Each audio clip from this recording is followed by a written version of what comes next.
Episode के start में दिखाया जाता है कि जेनी की माँ को हॉस्पिटल लेकर जाया जाता है। गायोस और जेनी उसके साथ होते हैं। जेनी अपनी माँ की कंडीशन को देखकर काफी परेशान हो जाती है। जेनी रोते हुए गायोस से कहती है कि मेरी माँ ठीक हो जाएगी ना। उससे कहती है कि मेरी माँ के अलावा मेरा और कोई नहीं है इस दुनिया में। अगर मेरी माँ को कुछ हो गया तो मैं किसी काबिल नहीं रहूंगी, और फूंड कर रोने लगती है। गायोस उसे हौसला देते हुए कहता है जिंदगी और मौत खुदा के हाथ में है, हमारा परेशान होना उसे बदल नहीं सकता। तभी वहाँ पर पुलिस आ जाती है और वो जेनी को अपना कार्ड दिखाते हुए कहती है कि वो उससे इंसिडेंट के बारे में पूछताछ करना चाहती है। जैसे पुलिस वाले की नजर गायोस के हाथों पर पड़ती है, उसके हाथ खून से रंगे हुए होते हैं। वो गायोस से कहता है कि क्या इंसिडेंट के विटनेस हो, जिस पर उसने कहा है कि आपने बिल्कुल सही समझा। दूसरी तरफ पुलिस वाला गायोस को अपने साथ पुलिस स्टेशन ले जाता है और उससे उसके आईडी के बारे में पूछता है, जिस पर गायोस कहता है कि उसके पास उसका आईडी कार्ड मौजूद नहीं है। तभी वो उससे पूछता है कि उसका सिक्योरिटी सोशल नंबर क्या है। गायोस को उस बारे में कुछ पता नहीं होता। पुलिस वाला उससे पूछता है तुम्हें तुम्हारी बर्थ डेट और तुम्हारा नाम तो याद होगा, जिस पर वो उसे अपना नाम गायोस बताता है। जैसे ही उसे अपना मत बताता है, पुलिस वाले को उस पर गुस्सा आता है और वो उस पर चिल्लाते हुए कहता है कि क्या तुम मेरे साथ मजाक कर रहे हो।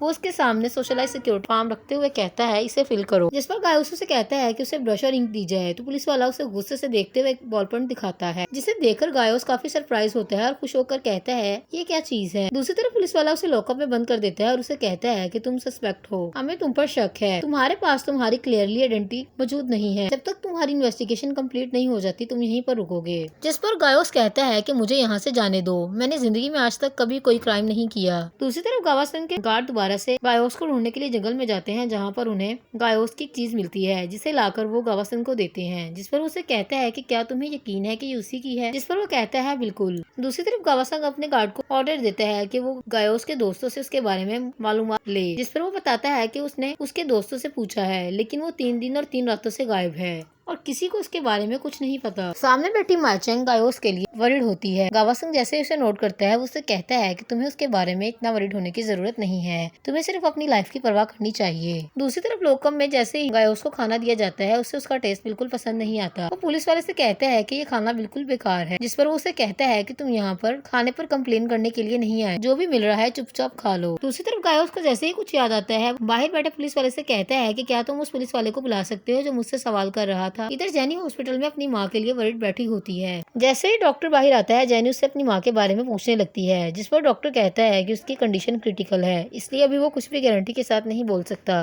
तभी वो डॉक्टर का हाथ पकड़ती है और इमोशनल होकर उसे कहने लगती है कि प्लीज मेरी माँ को बचा लो। जिस पर डॉक्टर उसे कहता है कि हम सर्जरी कर चुके हैं, अब सिर्फ हम इंतजार कर सकते हैं। दूसरी तरफ जेनी घर पर सो रही होती है कि तभी बाहर दस्तक की आवाज आती है। वो नींद में अपनी माँ से कहती है कि मुझे लगता है कि स्टोर पर कोई आया है। नींद में अपनी माँ से कह रही होती है कि बाहर जाकर देख लो। जैसे ही बाहर आकर दरवाजा खोलती है, वो देखती है कि सामने गायोस खड़ा होता है। गायोस उसे कहता है कि उठो, तुम्हारी माँ की जान को खतरा है, अपनी माँ को बचाओ। तभी जेनी हॉस्पिटल में बैठी सोच रही होती है कि वो किस जमीन का आदमी है। दूसरी तरफ गायोस पुलिस वाले को बता रहा होता है कि एक्सीडेंट होने से पहले उसने जेनी की माँ को किसी के साथ जाते हुए देखा। जिस पर पुलिस वाला कहता है कि क्या तुम ये अपने आप को बचाने के लिए तो नहीं बोल रहे। जिस पर वो कहता है बिल्कुल नहीं। वो कहता है कि मैंने अपनी आंखों से देखा है और मैं इसे भूल नहीं सकता। पुलिस वाला उसे कहता है कि क्या तुमने उसका फेस देखा, जिस पर वो कहता है नहीं। दूसरी तरफ दोबारा उसे लॉकअप में बंद कर दिया जाता है, जिस पर वो चिल्लाता है कि दोबारा से उसे लॉकअप में क्यों बंद किया जा रहा है। वो पूछता है कि उसका कसूर क्या है। दूसरी तरफ नेक्स्ट मॉर्निंग जैसे ही जेनी अपने स्टोर के बैठ जाती है, वो देखती है कि वहाँ पर लोगों का रश लगा होता है। वो जाते ही उनसे अपोलोजाइज करती है और कहती है कि अभी डिनर अवेलेबल नहीं है। तभी वहाँ पर शेफ ली आ जाता है। वो कहता है कि उसने उसकी माँ की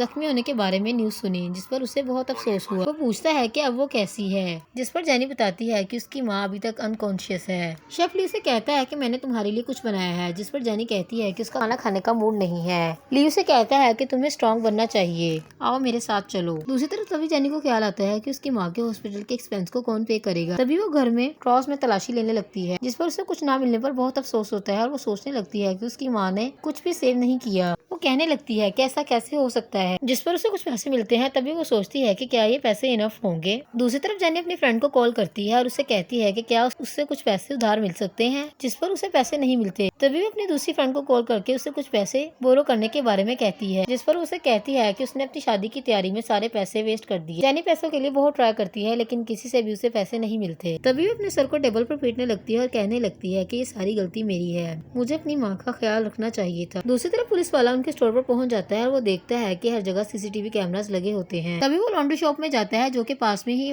मौजूद होती है और वो जाकर कहता है कि उसे सीसीटीवी फुटेज चेक करनी है। तभी वो कैमरा में देखता है कि एक आदमी खड़ा होता है। जैसे ही जेनी की माँ बाहर आती है वो उसे अपने पीछे आने का इशारा करता है। पुलिस वाला कहता है कि उसे इन्वेस्टिगेशन करने की जरूरत है। तभी वो वीडियो की कॉपी लेता है। दूसरी तरफ पुलिस वाला जेनी के स्टोर पर पहुंच जाता है। तभी वो उसे कॉफी देती है जिस पर वो उसका शुक्रिया अदा करता है।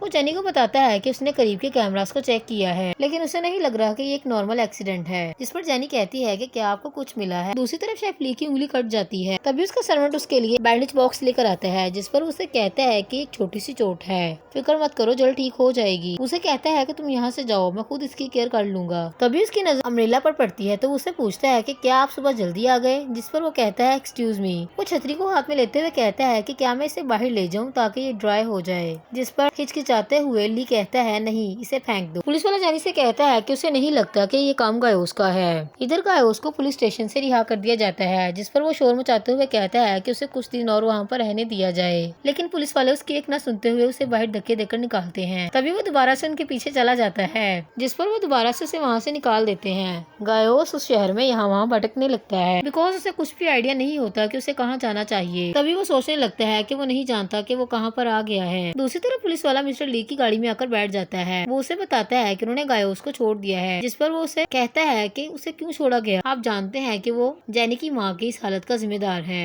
पुलिस वाला ली से कहता है कि तुम इतना अनईजी फील होकर बात क्यों कर रहे हो, कि सिर्फ एक एक्सीडेंट ही है ना। मैंने ठीक कहा ना। दूसरी तरफ ली फ्लैशबैक में देखता है कि जब जेनी की माँ उससे मिलकर जाने लगती है तभी उसका पाँव फिसलता है और वो सीढ़ियों से गिर जाती है। जिस पर ली काफी डर जाता है। पुलिस वाला ली से कहता है कि तुम फिक्र मत करो, मैं जल्द ही पता करवा लूंगा इसके पीछे कौन है। तुम अपने स्केड्यूल पर फोकस करो बिकॉज तुम काफी बिजी हो। जिस पर ली उसे गुस्से से कहता है कि मैं अपना काम अपने तरीके से करना जानता हूँ। दूसरी तरफ पुलिस वाला जैसे ही उसकी गाड़ी से निकलता है ली फौरन वहाँ से चला जाता है। दूसरी तरफ देखा जाता है कि ली जेनी के पास बैठा होता है। जेनी के हाथ में कुछ पेपर्स हैं जिसे वो चेक कर रही होती है। ली उसे कहता है कि क्या तुम इस ऑफर से सेटिस्फाइड नहीं हो। जिस पर जेनी कहती है नहीं, ऐसी बात नहीं है, क्या तुम्हें लगता है कि जो तुम कर रहे हो बिल्कुल ठीक है। जिस पर ली कहता है हाँ मैं बिल्कुल ठीक कर रहा हूँ, तुम्हारी माँ इसके लिए एग्री थी, वो साइन करना चाहती थी लेकिन अफसोस कि वो साइन नहीं कर पाई। जेनी उससे फिर पूछती है कि क्या मेरी माँ इस जगह को बेचने के लिए वाकई ही रजामंद थी। वो कहती है कि ये अजीब बात है, वो हमेशा कहती थी कि वो इस जगह को कभी नहीं बेचेंगी। जिस पर ली कहता है हो सकता है कि उनका माइंड चेंज हो गया हो। जेनी ली से कहती है कि वो साइन नहीं करेगी, जब उसकी माँ ठीक हो जाएगी तो वो खुद ही उसे साइन करेगी। तभी ली उससे कहता है कि तुमने हॉस्पिटल के एक्सपेंस के बारे में क्या सोचा है। ली उसे लालच देते हुए कहता है कि तुम्हें इस वक्त पैसों की सख्त जरूरत है। ली उसे कहता है कि तुम्हें इनको साइन करने की जरूरत है। जिस पर जेनी पेंसिल पकड़ते हुए कहती है कि वो साइन सिर्फ इसलिए कर रही है कि उसकी माँ रजामंद थी। जैसे ही वो साइन करने लगती है वो रुक जाती है और कहती है कि वो ऐसा नहीं कर सकती। दूसरी तरफ गायोस जेनी की माँ को देखने के लिए हॉस्पिटल पहुँच जाता है। दूसरी तरफ जैसे ही वो हॉस्पिटल में एंटर होता है डॉक्टर समझते हैं कि वो पेशेंट है और वो उसे पकड़कर उसका चेकअप करने लगते हैं। जिस पर वो कहता है कि वो पेशेंट नहीं है। तभी उसे सिटी स्कैन करने के लिए लिटाया जाता है। जिस पर वो कहता है कि उसे यहाँ पर क्यों लाया गया है। तभी नर्स उसे जबरदस्ती लिटाते हुए कहती है कि तुम्हें सिर्फ यहाँ पर लेटने की जरूरत है। तभी वो मशीन से डरता हुआ अपनी जान बचाकर वहाँ से भाग निकलता है। उसके जूते और कपड़े उसके हाथ में होते हैं। वो कहता है कि यहाँ पर लोग मेरी बात को क्यों नहीं सुन रहे। जैसे ही नर्स उसके पीछे भागती है वो फौरन वहाँ से भाग निकलता है। इधर जेनी अपनी माँ की जान बचाने के लिए पैसों का इंतजाम करने के लिए अपने स्टोर को चलाने की कोशिश करती है और रेसिपीज को देखकर फॉलो करती है और सोचती है कि वो काम करके मेहनत करके अपनी माँ के लिए